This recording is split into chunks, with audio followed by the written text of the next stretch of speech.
Assalamualaikum warahmatullahi wabarakatuh. Alhamdulillahi rabbil alamin. Wassalatu wassalamu ala sayyidina wa nabiyyina wa habibina Muhammadin wa ala alihi wa ashabihi ajmain. Rabbi shrah li sadri wa yassirni amri wahlul 'uqdatam min lisani yafqahu qawli. Allahumma alhimna ilman nafqahu bihi awamiraka wa nawahik, warzuqna fahman na'lamu bihi kaifa unajik ya arhamar rahimin. Allahumma arzuqna fahman nabiyyin wa hifzal mursalin wa ilhamal malaikatil muqarrabin. Allahumma akrimna binuril fahmi wa akhrijna min zulumatil wahmi waftah lana abwaba rahmatik wanshur alayna hikmataka ya arhamar rahimin. Ya hayyu ya qayyum ya rabb Musa wa Harun wa Nuh wa Ibrahim wa Muhammadin sallallahu alaihi wasallam. Akrimna bijawdatil hifzi wal fahmi warzuqna al hikmata wa thabata az-zihni wal aqli wal hilmi wal ilmi wan najahi fid dunya wal akhirah bihaqqi sayyidina Muhammadin sallallahu alaihi wasallam ya rabbal alamin. Amma ba'd. Alhamdulillah, syukur kita kehadirat Allah Subhanahu wa taala kerana dapat kita sama-sama berada di dalam majlis ilmu setelah kita selesai menunaikan sembahyang fardu subuh secara berjamaah, dan kita sama-sama seterusnya mempelajari kitab Al-Qawlut Tam fi Ahkamil Ma'mumi wal Imam. Sebelum kita meneruskan pembacaan kitab kita ini, terdapat sepotong hadis Nabi sallallahu alaihi wasallam. Sabda Nabi sallallahu alaihi wasallam, inna minaz zunubi zunuban la yukaffiruha salatun wala siyamun wala hajjun wala jihad illa al-humuma fi talabil ilmi. Rawahu Abu Nu'aim. Hadis yang diriwayatkan daripada Abi Umamah radhiyallahu anhu. Katanya, sabda Nabi sallallahu alaihi wasallam, sesungguhnya di antara dosa-dosa yang tidak boleh dihapuskan dengan sebab solat ataupun dengan sebab puasa dan haji maupun jihad, melainkan mereka yang bercita-cita sungguh-sungguh pada menuntut ilmu. Maka menuntut ilmu ni boleh menghapuskan dosa. Ada dosa-dosa yang tidak memadai dengan sembahyang, puasa, haji dan jihad, tapi menuntut ilmu ni boleh hapuskan. Itu di sisi Allah Ta'ala. Di sisi Allah Ta'ala, barangkali kalau kita puasa haji, ada amalan-amalan kita tak tahu. Kita puasa rupanya puasa kita tak betul. Kita sembahyang, solat rupanya banyak tak betul. Tapi dengan kita menuntut ilmu, kita tahu, oh ini sebelum ni yang aku lakukan tak betul rupanya. Maka dengan menuntut ilmu itu telah menghapuskan segala dosa. Muslimin dan muslimat yang dirahmati oleh Allah, Nabi sallallahu alaihi wasallam bersabda, man talabal ilma wa adrakahu kana lahu kiflani minal ajri wa illam yudrikhu kana lahu kiflun minal ajri. Sabda Nabi sallallahu alaihi wasallam, sesiapa yang menuntut ilmu dan dia dapat ilmu tu, baginya dua pahala, dua bahagian daripada pahala. Jika ia menuntut ilmu tapi tak dapat apa pun, kalau balik pun orang tanya, mak apa yang belajar? Entah, tak aku faham, dia kata. Tapi dia menuntut ilmu, baginya tetap dapat pahala. Baginya tetap pahala. Sebagai ulama menyebut, ada yang mengatakan hadis, ada yang mengatakan ini kata-kata ulama. Al-ilmu imamul amal. Ilmu itu adalah imam kepada amalan. Wal amalu tabi'uhu. manakala amal itu mengikut ilmu. Wal amalu samaratuhu, adapun amalan itu adalah buah daripada ilmu. Wa qalilul amal ma'al ilmi, sedikit amal tapi ada ilmu, afdalu min kathirihi minal jahli, itu terlebih afdal daripada banyak beramal tapi dalam keadaan jahil. Mudah-mudahan Allah Subhanahu wa taala golongkan kita semua di kalangan hamba-hamba Allah yang berilmu dan beramal dengan ilmu. Pada pagi ini kita teruskan lagi permasalahan 88. Qala al-musannif rahimahullahu taala, jika makmum sembahyang zuhur di belakang imamnya, kemudian syak ia pada tasyahud akhir, adakah imamnya telah sembahyang 3 rakaat atau 4 rakaat?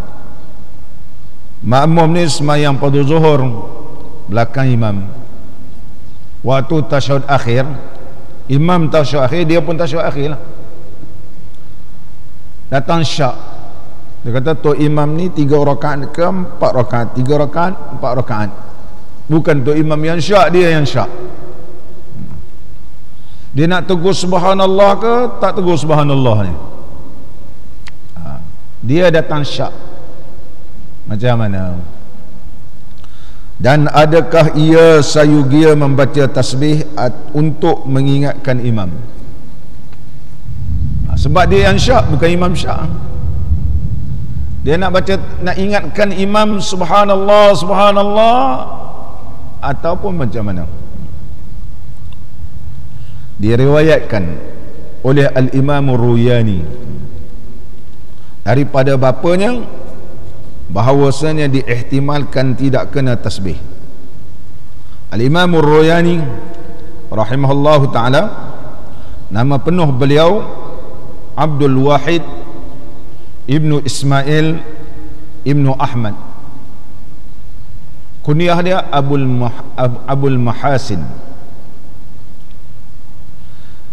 Lahir pada tahun 415, meninggal dunia pada tahun 502 Hijriah. Seorang ulama fiqh mazhab al-Imam Syafi'i yang begitu alim, sehingga Imam Ruyani pernah berkata, lau uhturiqat kutubus Syafi'i, atau lau ihtaraqat kutubus Syafi'i la amlaituha fi min hifzi, andainya semua kitab-kitab mazhab Imam Syafi'i ini terbakar habis, aku boleh tulis balik berdasarkan hafalanku. Mana semua kita imam ulama Syafi'i, kita Imam Syafi'i, ulama Syafi'i semua dah terbakar. Lau ihtaraqat kutubus Syafi'i, dah habis terbakar, aku boleh tulis balik satu persatu. Allahu Akbar. Ingatan Al-Imam Ruyani. Kita belajar minggu lepas, kita tak ingat dah. Belajar minggu lepas tak ingat. Ini Allah berikan kepada Al-Imam Ruyani rahimahullah ta'ala, karangan beliau banyak, di antaranya Bahrul Mazhab. Bahrul Mazhab, kita ni banyak jilid kitab Bahrul Mazhab di Imam Ruyani rahimahullah ta'ala. Di antara kitab yang begitu panjang dan berjilid-jilid, di antara karangan ulama-ulama Syafi'i, nama pun Lautan Mazhab. Dia dicetak, sekarang dicetak begitu banyak. Dan di antara karang-karangan beliau terlampau banyak, itulah paling masyhur yang disebut oleh ulama Bahrul Mazhab. Al-Imam Ar-Ruyani, di antara kitab beliau Al-Kafi, di antara kitab beliau juga Hilyatul Mu'min. Ini di antara kitab-kitab masyhur karangan Al-Imam Ruyani rahimahullah ta'ala. Al-Imam Ruyani rahimahullah ta'ala mengaji dengan bapa dia. Ada setengah orang dia pengajian tak adalah banyak sangat pergi sana pergi sini, tapi dia alim. Kerana bapa dia alim. Barangkali bapa dia ni didik dia daripada kecil lagi. Bapa nak baca kitab, dia panggil anak dia, tolong ambil kitab ni, tolong ambil kitab ni, tolong ambil kitab ni. Jadi daripada kecil lagi sudah main dengan kitab, dengan kitab mazhab, dengan fiqhnya, dengan tafsirnya, dengan hadis.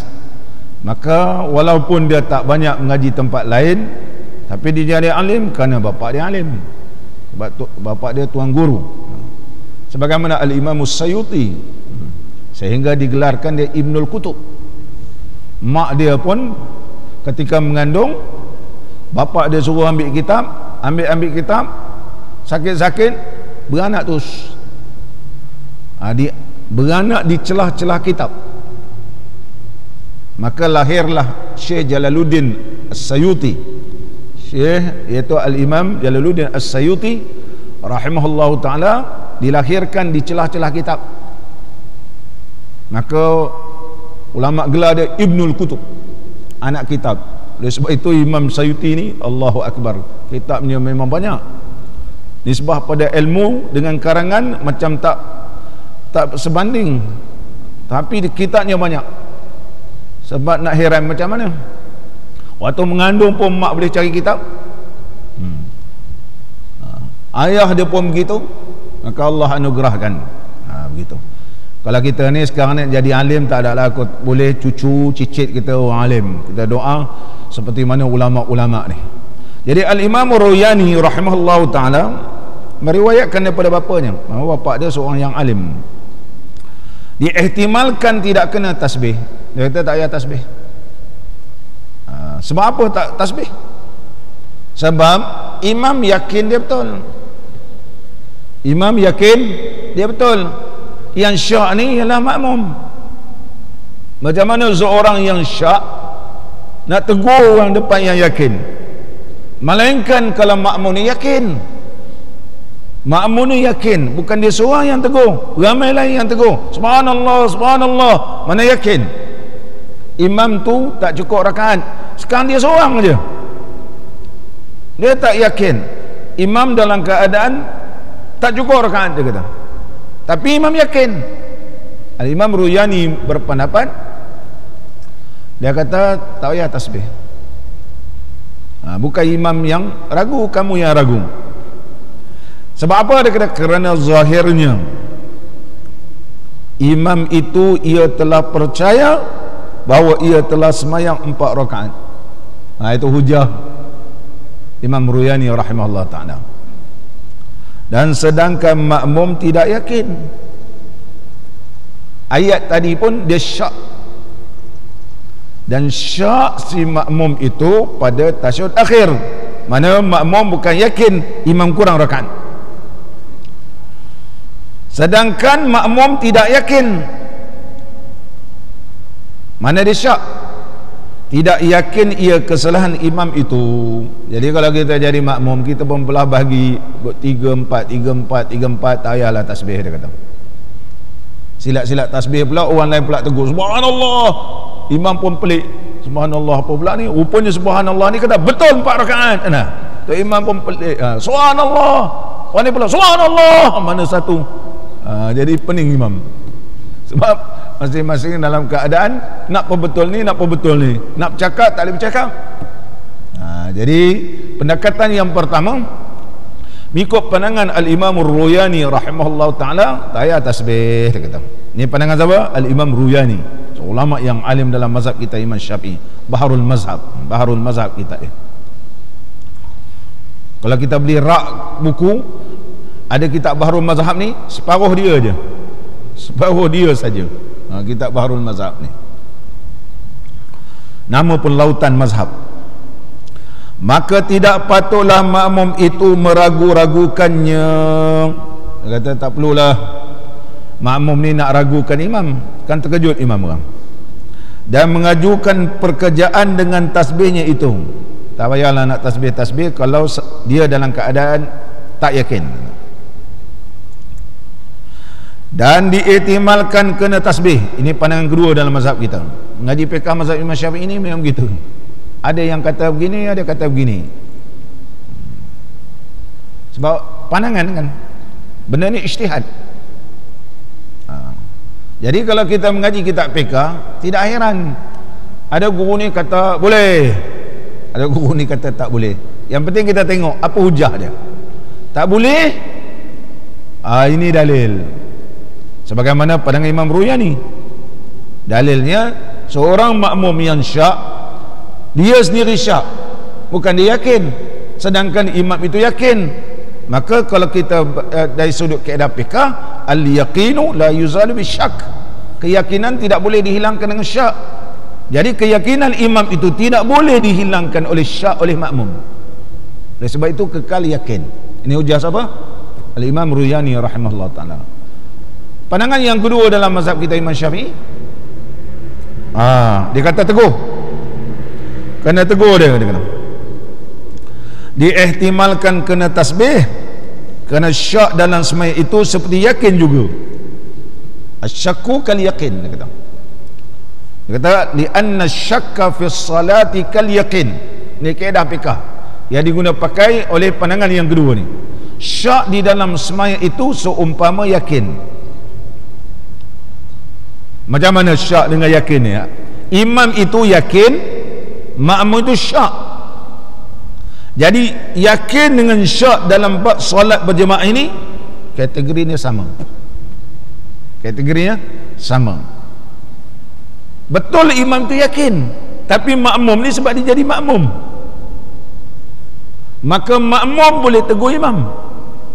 Dalam kategori, dalam keadaan sedemikian rupa, lahirlah satu kaedah dalam mazhab kita Imam Syafi'i dalam bab sembahyang jemaah. Asyakku, syak itu asyakku fi salati kal yakin. Apa sebab? Bidalili istiwaihima, kerana dalilnya itu, petunjuknya adalah sama, sebab dia berjemaah. Sebab apa? Sebab berjemaah. Berjemaah. Kalau imam tak mau terima pun, subhanallah, tu imam buat biasa je, tak masalah. Sebab imam membina di atas keyakinan, makmum dia bina di atas syak dia. Kalau imam tak bersetuju apa yang ditegur oleh makmum, kau cakap subhanallah lah sampai habis pun, aku kata aku yakin, boleh. Makmum yang tidak yakin tadi, apabila imam memberi salam, dia boleh bangun tambah satu rakaat. Maka kalau dia kata degil tu imam dia, aku subhanallah subhanallah, dia tak mau tambah, tu imam terus assalamualaikum warahmatullahi, assalamualaikum warahmatullahi, dia bina di atas keyakinan. Makmum tadi macam mana? Makmum dia kena bangun tambah lagi rakaat yang kurang, kerana dia syak kurangnya bilangan rakaat imam. Justru itu ulama Syafi'i kata asyakku fi salati kal yakin. Syak di dalam sembahyang itu seperti keyakinan. Siapa yang yakin, teruskan keyakinan dia, iaitu imam tadi. Siapa yang syak, maka dia tak boleh terus ikut imam. Imam beri salam, maka dia terus tambah rakaat. Jadi biarlah. Kalau makmum rasa kurang rakaat imam, subhanallah, tapi imam kata aku yakin aku betul, dia tak mau ikut apa yang ditegur oleh makmum, ya sembahyang dia sah. Begitu. Sama balik kita.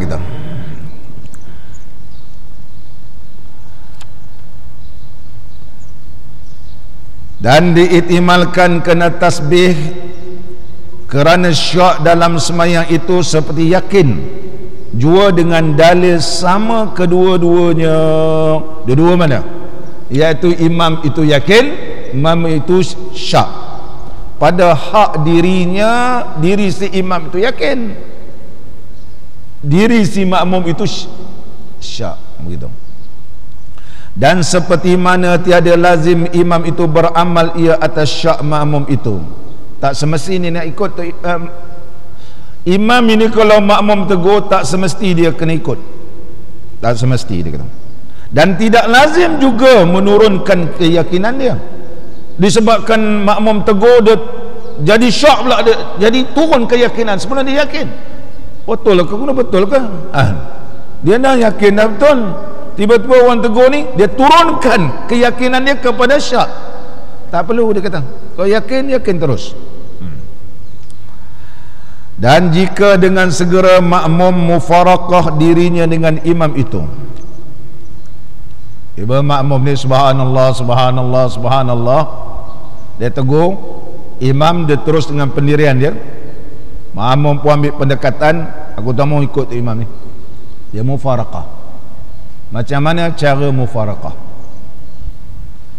Adakah dia boleh terus bangun ataupun bagaimana?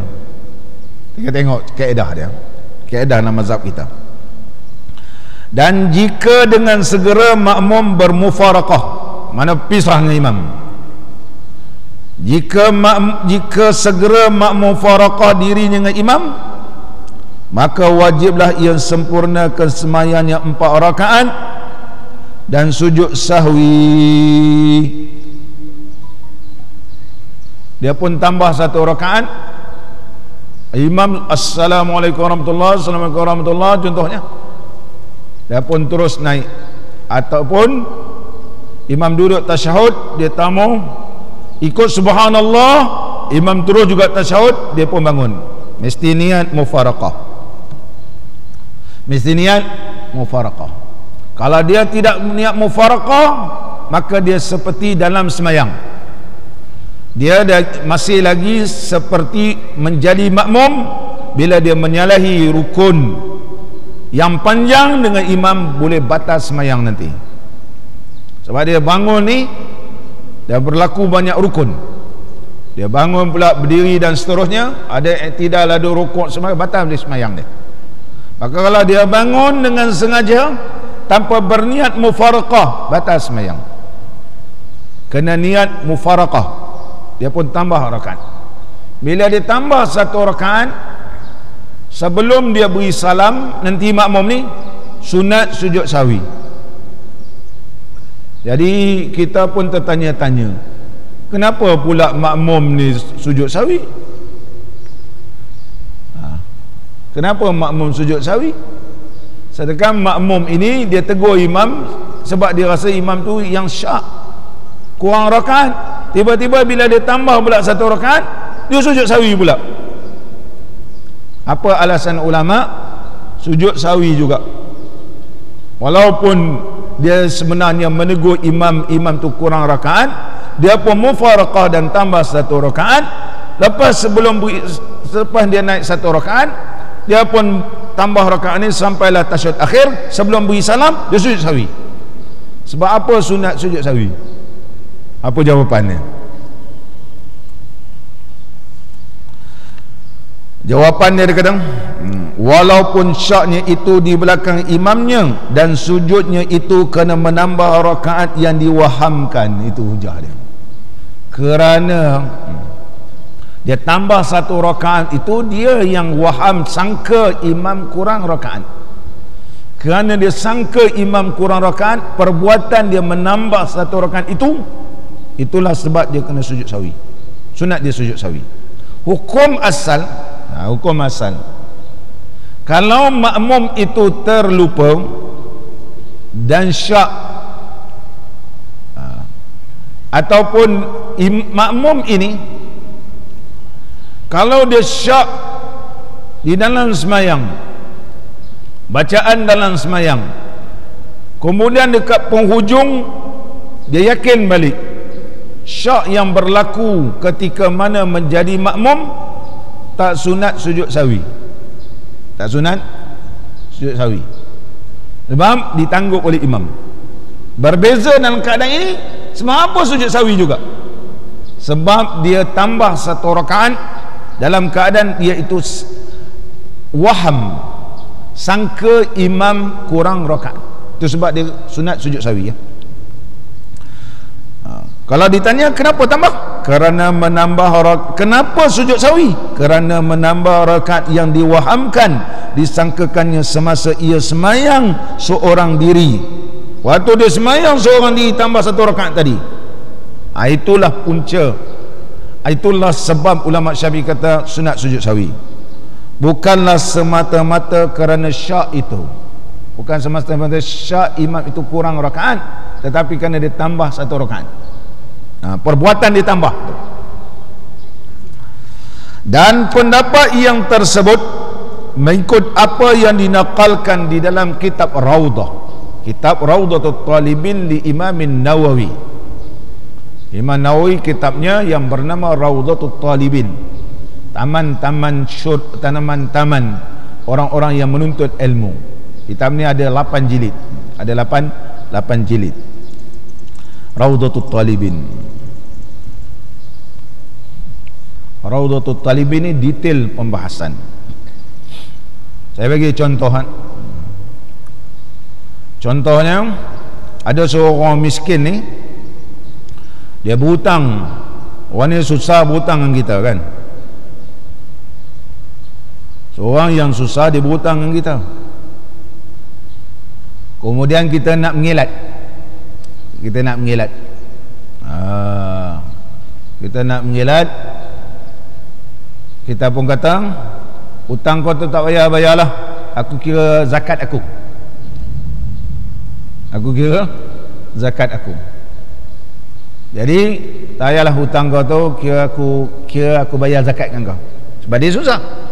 Boleh ke tak boleh? Imam Nawawi sebut. Imam Nawawi bahas dalam kitab Raudatul Talibin dalam bab hebah. Beri itu hebah, zakat lain. Maka apabila dia kata, tak apalah, hutang kau tu kira zakat aku, dia mengibrakkan, melupuskan hutang tadi, dia bukan zakat. Zakat dalam bab yang lain. Dia kata tak payahlah, hutang tu kira lupuslah dengan zakat aku. Maka zakat ini masih lagi tak terlaksana, sebab hutang tadi ianya telah hebahkan, iaitu dia telah lupuskan. Maka zakat masih lagi tidak terlaksana. Bab zakat bab lain, hutang dia ibrakkan ataupun dia lupuskan, itu bab lain. Justru itu pandangan ini dipakai oleh ulama kita di Nusantara, Syekh Arsyad Al-Banjari dalam kitab beliau yang terkenal Sabilul Muhtadin. Tu orang masyhur sebut Sabilul Muhtadin dalam bab bayar zakat. Jangan kita buat begitu, jangan kita buat begitu. Kalau nak rujuk kita Raudatul Talibin dalam kitab Al-Hibah, dia tak sebut dalam bab zakat, tapi disebut dalam bab hebah, pembahasan hebah. Begitu juga Al-Imam Khatib Syarbini, dia bahaskan juga dalam kitab Mughni Muhtaj dalam bab ini, dalam bab Kitabul Mughni, Kitabul Hibah, dalam bab hebah. Jadi baca bab hebah, bahas bab zakat. Bahas bab zakat. Buka dalam bab zakat, tak jumpa bab ni. Ni dibahaskan oleh Al-Imam Nawawi rahimahullah taala. Mana kalau kita ni ada orang berhutang, dah tu dia kata, pening-pening orang ni berhutang tak bayar-bayar. Dia cuma dia, bang saya nak bayar, saya pun susah kan. Kais pagi makan pagi, semalam makan malam. Kadang-kadang kais pagi malam pun tak makan. Kau ni hutang banyak ni, dia kata. Bukan, tapi tak apalah, aku kirakan tu zakat bagi. Lain kali kena bayar, ini kira aku zakat. Tak boleh, tidak boleh begitu. Melainkan bayar zakat kepada orang ni, kemudian orang tu pun dapat duit zakat, itu hak dia, kemudian dia bayar. Berlaku transaksi yang berbeza, iaitu pertama, iaitu dia menerima zakat, akad yang lain. Kemudian berlaku transaksi atau akad yang kedua, dia bayar ke hutang, itu sah, susah. Tapi dalam waktu yang sama melupuskan ataupun beribrakkan dia punya hutang, hukumnya tidak sah. Terlaksana lupus, tapi zakat tidak terlaksana. Muslimin dan muslimat yang dirahmati oleh Allah, ni Imam Nawawi sebut dalam kitab Raudah. Daripada Al-Imam Al-Ghazali. Imam Ghazali ni seorang ulama fiqh yang alim, kitabnya banyak. Di antara paling masyhur Al-Wasid, Al-Basid, Al-Basid dulu, kemudian Al-Wasid, kemudian Al-Wajiz.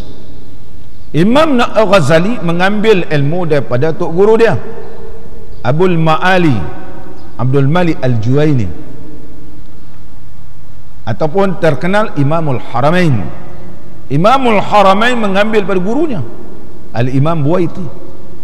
Al-Imam Buwaiti mengambil daripada gurunya Al-Imam Syafi'i. Al-Imam Syafi'i. Jadi Imam Ghazali dengan Imam Syafi'i ini begitu hampir. Al-Imam Ghazali ambil daripada gurunya Imamul Haramain. Imam Haramain ambil daripada gurunya Al-Imam Buwaiti. Imam Buwaiti terus Imam Syafi'i.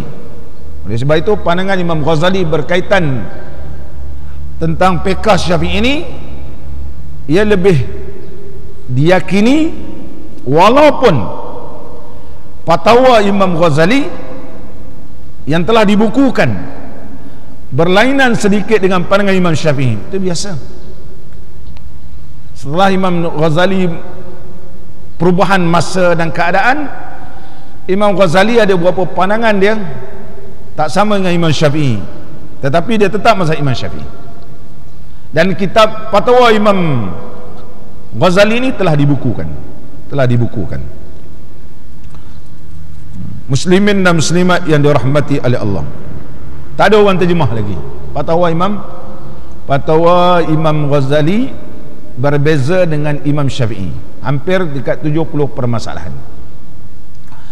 Dan ada pun pendapat qadi ialah Qadi Husain.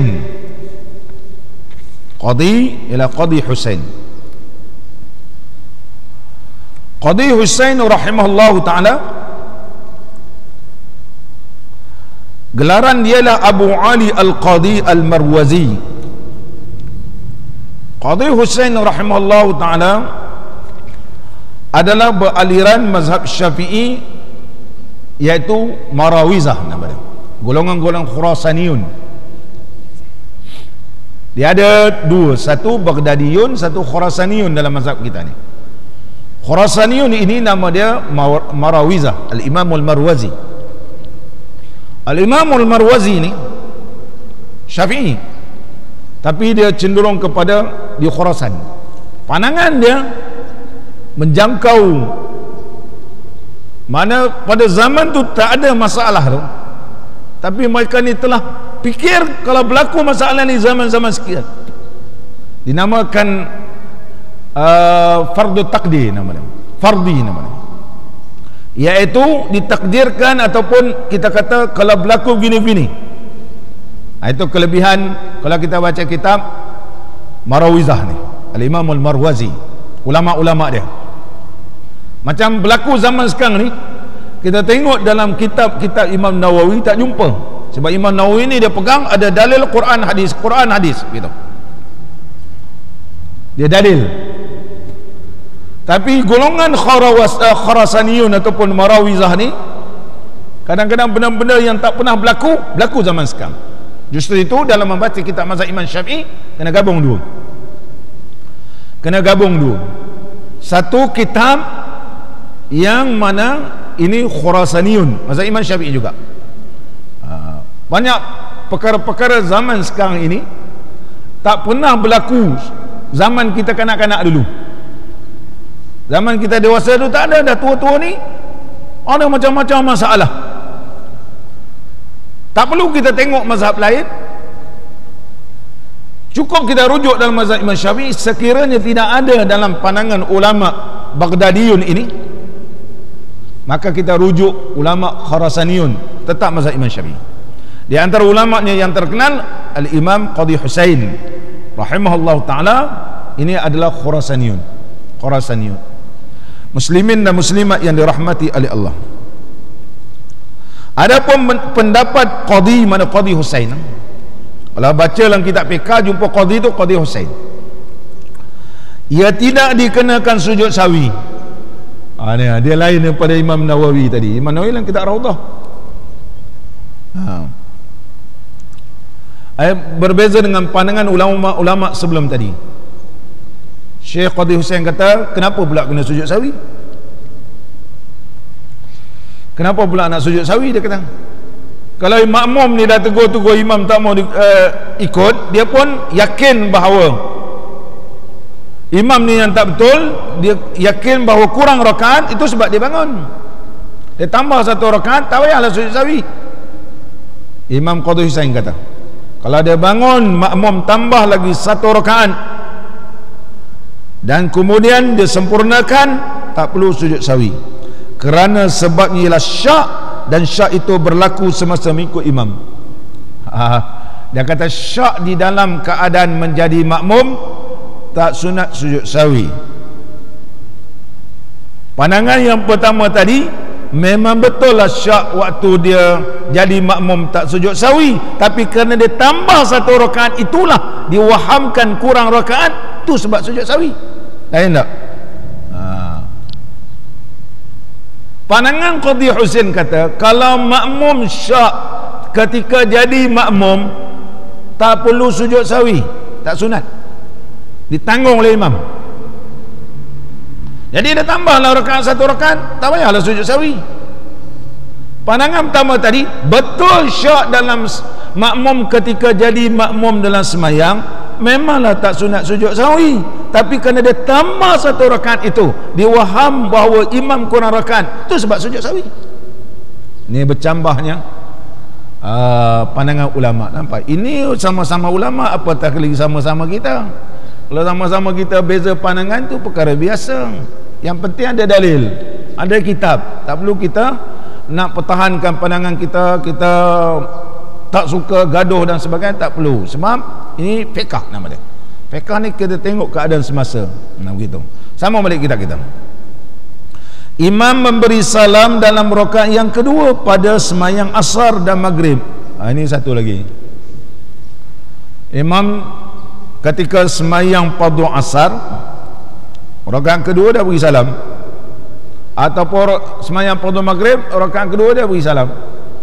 Macam mana ni masalah ni? Ni banyak berlaku ni. Seorang semayang asar atau maghrib serta imam, kemudian imamnya memberi salam daripada 2 rakaat. 2 rakaat dia beri salam, imam yakin dia betul, makmum pula yakin bahawa imam tak betul. Ini yakin tadi syak. Imam yakin, imam yakin dia betul, makmum pula yakin imam tak betul, imam kurang rakaat. Lalu membaca ia tasbih untuk mengingatkan imamnya. Lalu makmum belakang pun subhanallah. Maka imam itu tidak juga menyedari. Imam kata apa pasal subhanallah ni? Dia pun kekal dengan keyakinan dia, dan tidak ia kembali semula kepada sembahyang itu. Kerana demikian itu, maka hendaklah makmum itu menyempurnakan sembahyang. Dan subhanallah, imam ni terus juga. Jadi makmum ini yakin bahawa memang kurang 1 rakaat, memang kurang 2 rakaat sembahyang fardu asar, memang kurang 1 rakaat lagi sembahyang fardu maghrib. Macam mana? Imam tak faham juga subhanallah, makmum kena tambah 1 rakaat lagi ataupun 2 rakaat sembahyang fardu asar. Dan berkatalah Qadhi Husain juga, hendaklah ia sujud sahwi. Sunat dia sujud sahwi.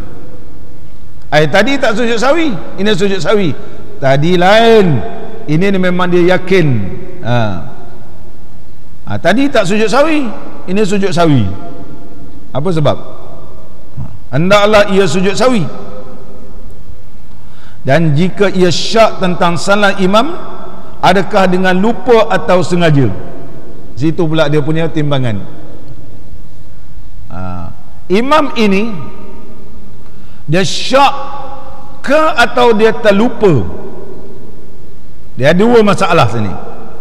Jadi kita sebagai makmum subhanallah, kita ikut juga imam ni sehingga imam beri salam. Subhanallah, imam terus je assalamualaikum warahmatullahi, kita ikut juga dia.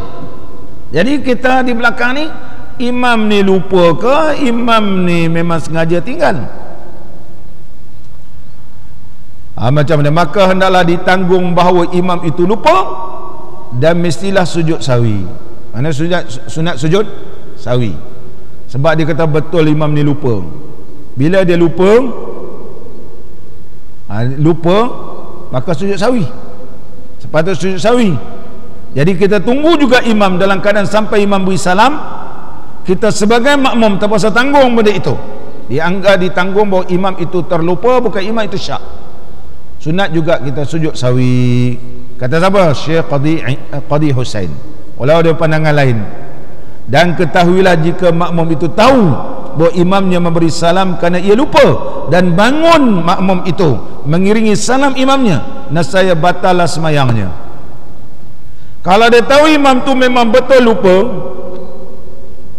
imam ni memang terlupa tu, imam ni, imam pun beri salam, Assalamualaikum, belum habis salam, makmum bangun, kata tu imam ni aku dah beritahu subhanallah, subhanallah, tak mau juga, dia pun Assalam, dia betul imam ni memang terlupa betul ni, dia pun belum habis salam dia bangun, makmum dah kena Allahu Akbar, batal sembahyang. Berapa batal? Sebab dia tidak niat mufaraqah. Selagi mana tidak niat mufaraqah, maka dia dikira sebagai makmum. Maka hendaklah mufaraqah. Kita kalau berlaku begini kena ada niat mufaraqah. Apa gitu? Kalau tak, batal sembahyang. Jadi pengarang kitab kita menyebut nescaya batalah sembahyangnya. Macam mana nak jadi tak batal sembahyang? Melainkan apabila bangun ia dengan niat mufaraqah dengan imamnya. Kita pun niat tak ikut imam dah, barulah sembahyang kita boleh jadi sah. Boleh jadi sah. Atau keadaan yang kedua, atau bangun ia selepas selang yang lama kemudian daripada salam imamnya. Lepas imam ni beri salam dalam tempoh perceraian masa yang lama, lepas perceraian masa yang lama dia pun bangun, maka hukumnya sahlah sembahyang. Ditakuti imam ni tiba-tiba dia beri salam, lepas beri salam dia teringat pula, dia sambung balik rakaat. Boleh tak? Ya boleh. Dia tengok, betul kurang satu rakaat ni, dia pun Allahu Akbar, dia sambung, boleh. Jadi oleh sebab itu, kalau dia sambung, kita boleh sambung sembahyang kita. Sekarang ni kita nak tahu betul tak betul imam ni lupa.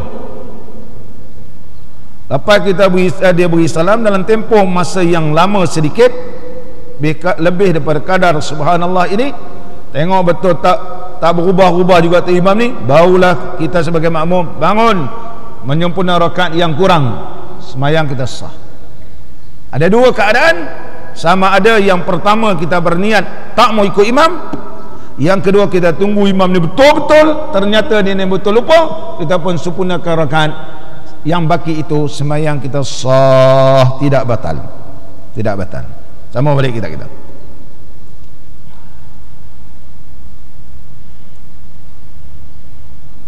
ataupun masa yang lama, dia kata kemudian daripada salam imam, kerana qudwah ikutan itu tidak terputus dengan salam imam yang lupa. Itu hujah dia.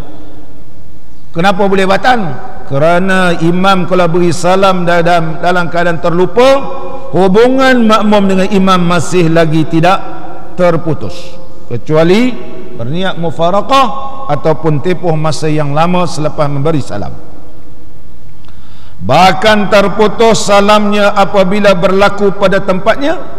Adapun jika jatuh bukan pada tempatnya, maka salam itu tidak mengeluarkan ia makmum dengannya daripada sembahyang itu, sebab itu bukan tempat dia. Tempat dia ialah sepatut 3 rakaat kan, ni sekarang 2 rakaat. Barangkali dia terlupa, bila dia terlupa dia teringat, dia boleh terus, dia tak perlu ulang pada rakaat pertama, dia terus sambung, sebagaimana yang berlaku ke atas junjungan Nabi sallallahu alaihi wasallam.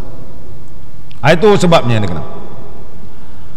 Bahkan yang boleh mengeluarkan makmum daripada sembahyangnya dengan sebab lama selang selepas salam imamnya. Kalau dah lama waktu, itu menunjuk imam yang betul-betul dia tak mau sambung sembahyang, terputus kita sebagai makmum dengan imam. Kalau lah sambung, sembahyang kita sah. Dan berdasarkan kaedah tersebut, kaedah tadi iaitu al-fasl tawil tadi, perpisahan yang begitu lama, kira memutuskan qudwah, maka hendaklah makmum bangun dengan niat mufaraqah yang pertama dengan imam itu kaedah pertama, ataupun biarlah selang lama sedikit selepas salam imam itu barulah ia bangun selesaikan sembahyang dia.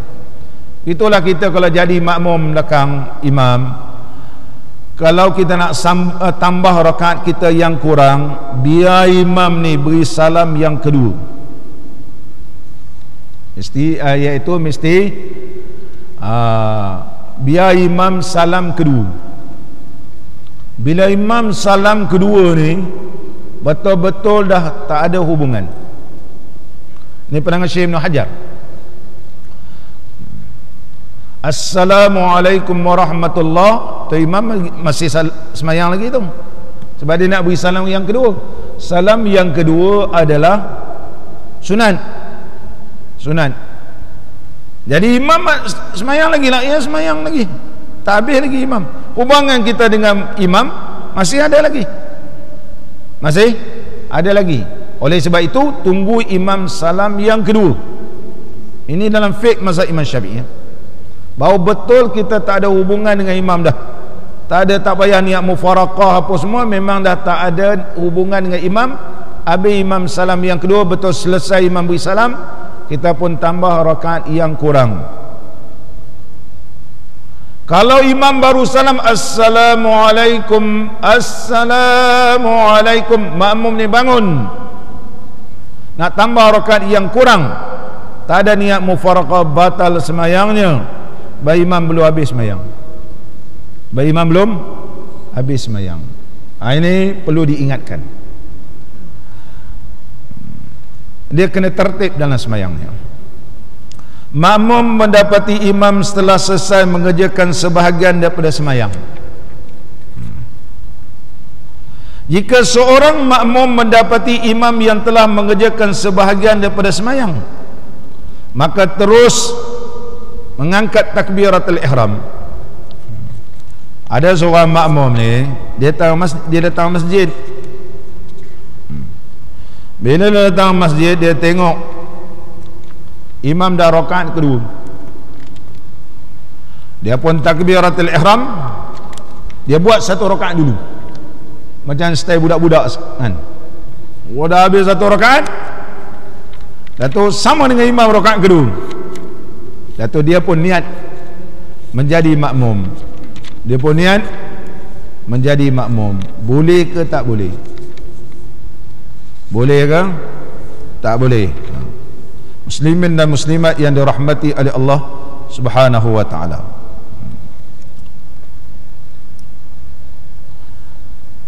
dan semayang ia seorang diri. Dia tengok imam tu dah rakaat kedua, dia baru sampai, dia pun takbiratul ihram, dia buat satu rakaat dulu. Selepas buat satu rakaat, kemudian sempat dia rakaat kedua, dia pun ikut pula tu imam.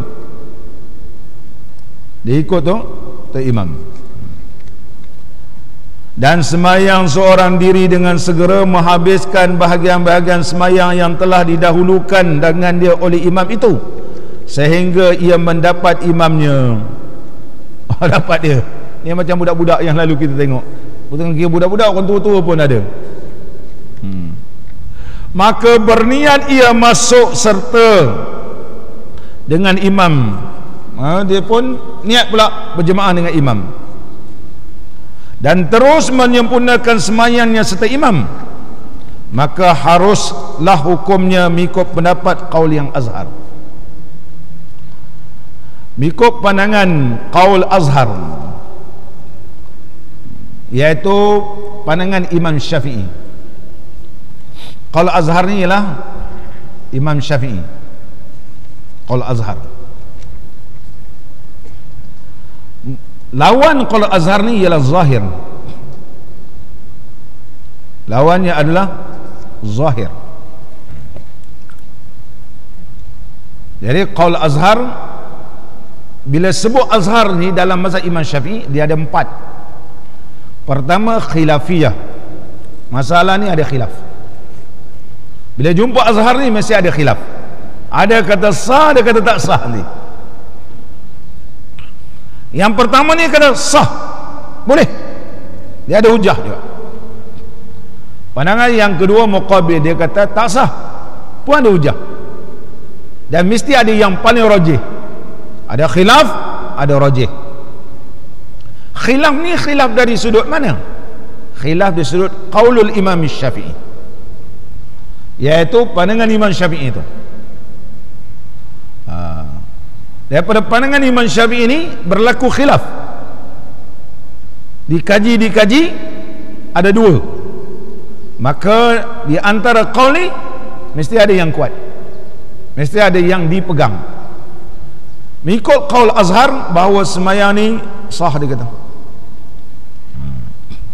sembahyang ini sah. Muslimin dan muslimat yang dirahmati oleh Allah, sama balik kita.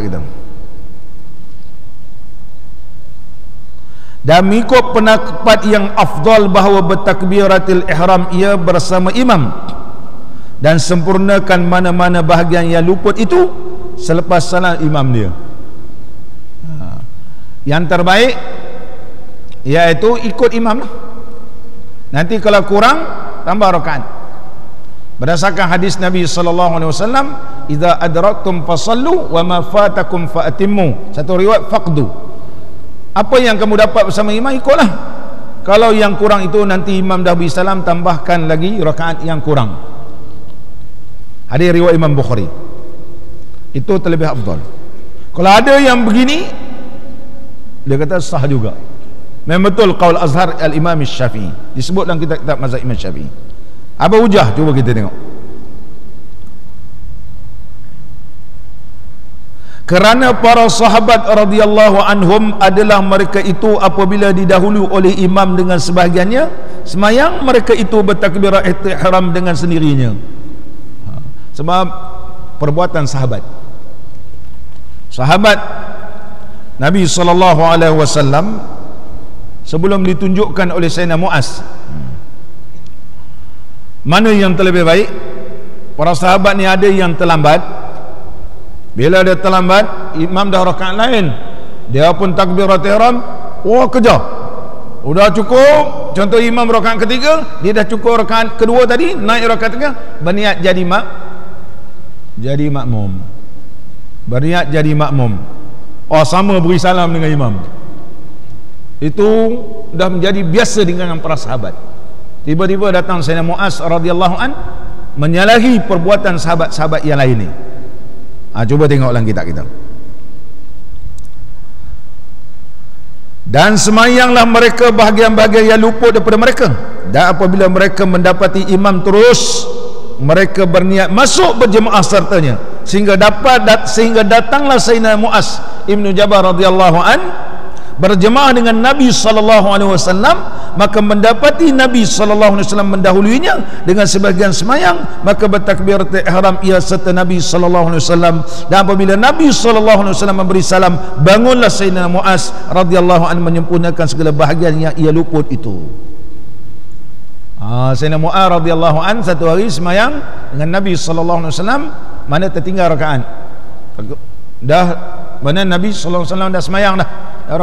Jadi Sayyidina Muaz pun takbiratul ihram. Habis Nabi sallallahu alaihi wasallam beri salam, Sayyidina Muaz tambah lagi. Perbuatan Sayyidina Muaz ni, maka perbuatan Sayyidina Muaz radhiyallahu anhu itu disampaikan kepada Nabi sallallahu alaihi wasallam. Sebelum pun ini para sahabat buat cara dia. Maka sabda Nabi sallallahu alaihi wasallam, maka Nabi sallallahu alaihi wasallam pun bersabda, sesungguhnya Muaz telah meletakkan satu sunnah bagi kamu semua. Inna Muazan qad sanna lakum sunnatan faf'aluhu. Rawahu Ahmad. Hadis ini riwayat Imam Ahmad. Sesungguhnya Muaz telah meletakkan satu sunnah bagi kamu semua, maka hendaklah kamu semua amalkannya. Hadis riwayat Imam Ahmad dalam Musnad Imam Ahmad jilid yang kelima hadis yang ke-246. Jadi perbahasan ulama tentang ujung hadis itu, faf'aluhu. Faf'alu ni fi'il amar. Adakah fi'il amar ini menunjukkan wajib ataupun menunjukkan sunat? Adakah perbuatan amar ini khusus kepada para sahabat ataupun menjangkau pada setiap umat Nabi sallallahu alaihi wasallam? Ini dibahas dalam ilmu usul fiqh tentang fi'il amar. Bila Nabi sallallahu alaihi wasallam suruh para sahabat ni, adakah ianya berkaitan umat-umat dia yang lain pun begitu juga? Adakah fi'il amar ni menunjukkan berulang-ulang begitu? Kita kata makanlah, apakah suruh makan begitu? Adakah makan waktu itu ataupun bila boleh pun makan? Kulu washrabu wala tusrifu. Adakah ketika itu sahaja ataupun dia berterusan? Ini panjang pembahasan dalam ilmu usul fiqh dalam bab fi'il amar. Pandangan yang pertama mengatakan ini bukan perintah wajib tapi sunat. Perintah sunat. Ada yang menyatakan bahawa inilah perintah yang wajib. Bila perintah itu adalah perintah yang wajib, siapa buat lain daripada yang ditunjukkan oleh Sayyidina Muaz, batallah sembahyang. Begitu. Jadi dalam kebanyakan ulama Syafi'i menyebut dua-dua ni dalam kitab.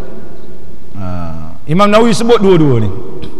Tapi yang terlebih afdal, ambillah hadis yang diriwayatkan oleh Imam Ahmad tadi, sebagaimana yang ditunjukkan oleh Sayyidina Muaz, sama dengan riwayat Imam Bukhari, idza adraktum fasallu wa ma fatakum faatimmu. Apa yang kamu dapat ikutlah, yang kurang sempurnakanlah. Begitu. Dan hadis ini telah dibawa oleh Ibnu Rif'ah. Ibnu Rif'ah seorang ulama Syafi'i yang alim. Ibnu Rif'ah rahimahullah ta'ala mengarang satu kitab yang begitu besar. Nama kitabnya Kifayatun Nabih namanya. Imam Ibnu Rif'ah, faqih, seorang ulama fiqh Syafi'i yang alim, iaitu mensyarahkan kitab Al-Imam Syirazi, kitab Tanbih. Nama dia Kifayah. Kifayah itu ialah Kifayatun Nabih nama dia. Kifayatun Nabih. Al-Imam Ibn Rif'ah di dalam kitabnya Al-Kifayah, Kifayatun Nabih, syarah kepada kitab Al-Imam Syirazi Tanbih. Ini kitab ni pun berjilid-jilid banyak. Kemudian Al-Imam Khatib Syarbini, Syekh Khatib Syarbini, dia tengok kitab Kifayatun Nabih ni panjang sangat, kemudian mengarang kitab An-Najmus Saqib. An-Najmus Saqib, kitab ini adalah kitab yang baru ditahqiq baru tahun ni, cetakan Maktab Darud Diya, sebanyak 8 jilid. Asalnya 4 jilid je, tapi ditahqiq jadi 8 jilid. Ini juga membahaskan begitu detail karangan Syekh Khatib Syarbini. Syekh Khatib Syarbini mula-mula mengarang kitab An-Najmus Saqib. Kemudian anak murid kawan-kawan minta disyarahkan kitab Minhajut Talibin. Maka Al-Imam Khatib Syarbini telah bertawassul dengan Nabi sallallahu alaihi wasallam di Raudah, setelah ziarah Nabi sallallahu alaihi wasallam, dan bertawassul semayang 2 rakaat dekat dengan maqam Nabi sallallahu alaihi wasallam. Maka Allah telah melapangkan dada Syekh Khatib Syarbini. Syekh Khatib Syarbini merasakan dadanya telah dilapangkan, diberikan ilham, mengambil pena, mengarang kitab Mughni Muhtaj. Bila pulang ke Mesir, mengarang kitab Mughni Muhtaj. Itu sebab kitab Mughni ini Allahu Akbar, dia lain daripada lain, kerana telah diterangkan dengan keberkatan Nabi sallallahu alaihi wasallam. Muslimin dan muslimat yang dirahmati oleh Allah, insyaallah kita sambung akan datang, mudah-mudahan pertemuan kita Ada soalan?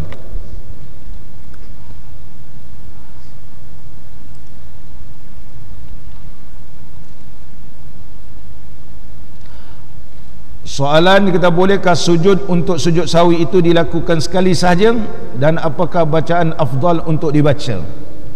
Dalam mazhab kita Imam Syafi'i, sujud sahwi 2 kali. Al-Imam Tirmizi rahimahullah ta'ala mendatangkan riwayat, 2 riwayat dalam kitab Sunan Imam Tirmizi. Satu riwayat bahawa Nabi SAW sujud sahwi ini sekali sujud saja. Assalamualaikum warahmatullahi, Allahu Akbar, sujud. Kemana Allahu Akbar, Assalamualaikum warahmatullahi. Ini dipegang oleh ulama-ulama di kalangan mazhab Maliki. Saya masa datang Mesir, Syekhul Azhar dulu, dia mazhab Maliki.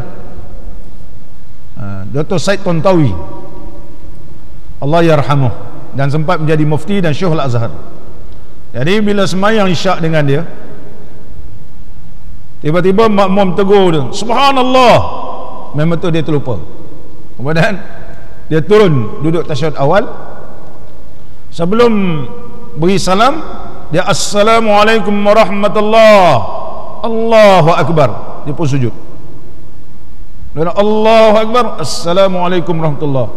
Saya jadi pelik kan, kita ada dekat Malaysia mana pernah belajar mazhab lain, apa ni ada dalil tu, soalan ni sekali sujud ni ada dalil, tapi mazhab kita Syafi'i pegang 2 dalil, dua sujud berdasarkan riwayat Imam Tirmizi, dua-dua boleh.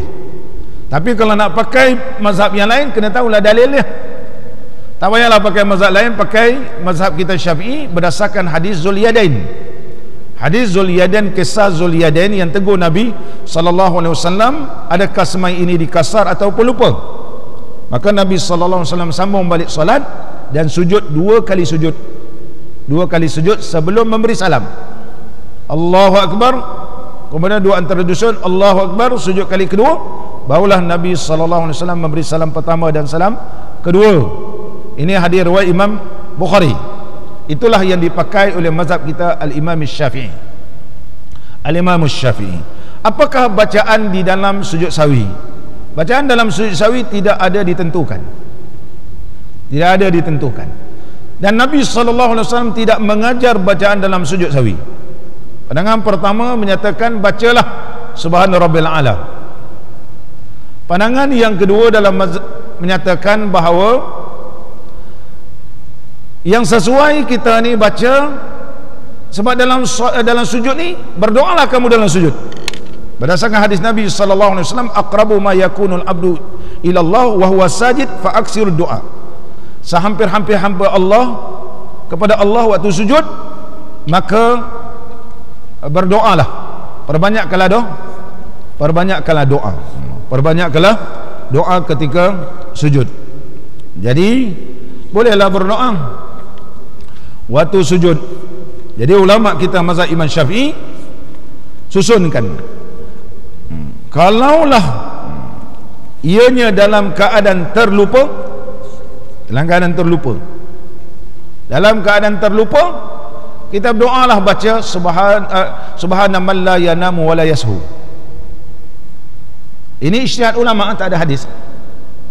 Tapi kalau sengaja kita tinggal, astaghfirullah, astaghfirullah.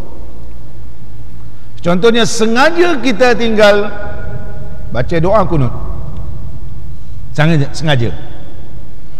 sengaja kita tinggal tasyahud awal, nanti kita nak sujud sahwi, bacanya astaghfirullah, astaghfirullah. Mazhab kita, sebab itu bukan lupa, itu sengaja, maka kita minta ampun ke Allah Ta'ala. Tapi kalau kita terlupa, sesuai doanya subhana man la yanamu wa la yashu, maha suci Allah yang tidak lupa dan tidak tidur dan tidak lupa. Bacaan ini adalah ijtihad ulama, sebagaimana yang disebut oleh Al-Imam Al-Bajuri rahimahullah ta'ala dalam mensyarahkan kitab Fathul Qarib, namanya Hasyiatul Bajuri li Imam Ibrahim Al-Bajuri rahimahullah ta'ala. Ada pandangan kata kalau tak tahu apa-apa macam makcik-makcik, kakak-kakak, nenek semua tak tahu, bila nak sujud sawi subhana apa pula lepas ni dia. Sebab jangan berlaku subhana apa ujungnya dia kata. Bacalah subhana rabbil a'la. Sebab jangan berlaku subhana apa dia kata. Jangan risau, jangan susah hati. Subhana rabbil a'la boleh juga yang disebut oleh ulama. Itu sebagai pencerahan. Mudah-mudahan pertemuan kita diberkati dan diridai oleh Allah Subhanahu wa taala.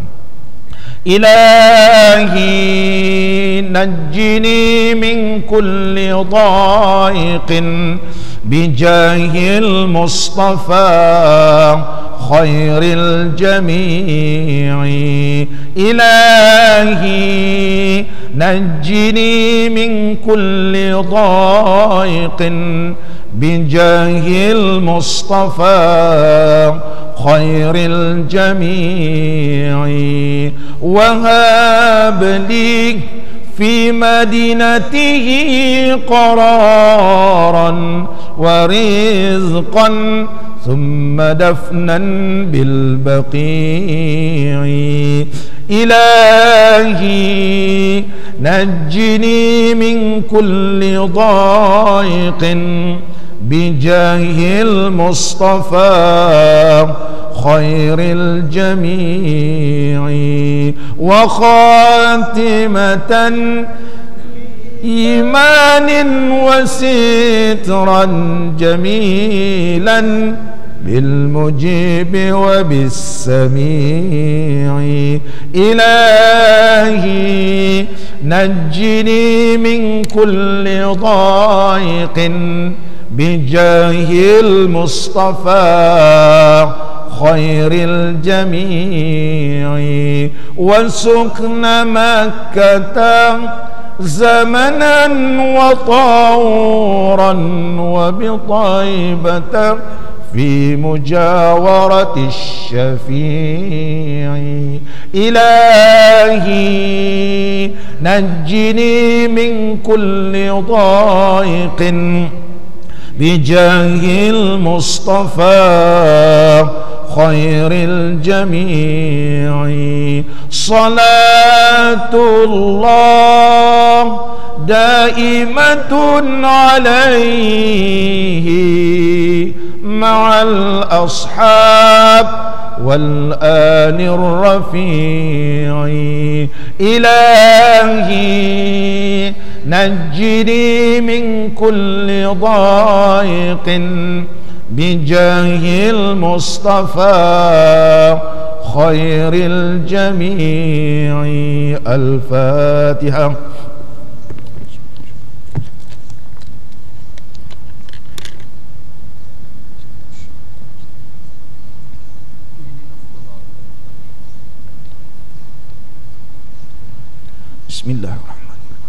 Bismillahirrahmanirrahim. Alhamdulillahi rabbil alamin, hamdan yuwafi ni'amahu wa yukafi'u mazidah.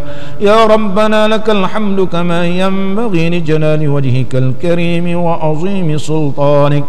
Allahumma salli ala sayyidina Muhammadin salatan tuballighuna bihal umrata wa hajja baytikal haram wa ziyarata habibika wa nabiyyika sayyidina Muhammad alaihi afdalus salati والتسليم في صحة وعافية وسلامة ولطف وبلوغ المرام.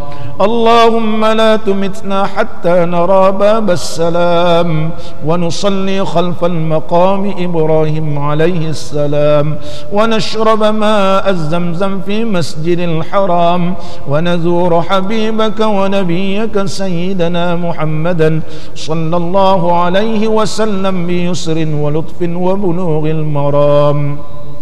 اللهم حببنا في صلاة الجماعة وذكرنا بالموت كل ساعة واحشرنا مع النبي المصطفى صاحب الشفاعة. ربنا آتنا في الدنيا حسنة وفي الآخرة حسنة وقنا عذاب النار. وصلى الله على نبينا وحبيبنا وشفيعنا سيدنا محمد وعلى آله وصحبه وسلم wasallam. Walhamdulillahi rabbil alamin. Taqabbalallahu minkum. Insyaallah.